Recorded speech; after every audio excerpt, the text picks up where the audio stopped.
Arkadan nirden görmeli. Salamahly spor parta azalary bilşimiz ýaly 10-njy may biziň arkada futbol toparmy Afrika Challenge League turniriniň final oýunyny Kambodjanyň dogrusy komandanyň bilmeýärler dedim aşakda belläp geçerim. Şoň bilen Kambodjan paýtagty Phnom Penh'de Aşgabat wagtyna saat 17:00'da Afrikanyň YouTube kanalynda gün ýerinde görüp bilersiňiz. Şuňda bekçiler bilemelerinde men özüm dogry Kambodjada bolup gaýtdym we otaýda köp san türkmen ýigitlerimiz bar we olary jaňkörlük etmäge çağırar we oýundan soň olary açıkmasında Türkmenistan'dan biler ýaly Kambodjada da Türkmen kafe şotaý aşkyny çağırar.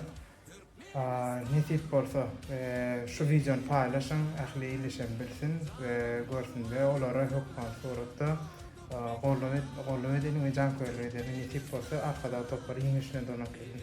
Ähliňizi sinap edin. Sag olun.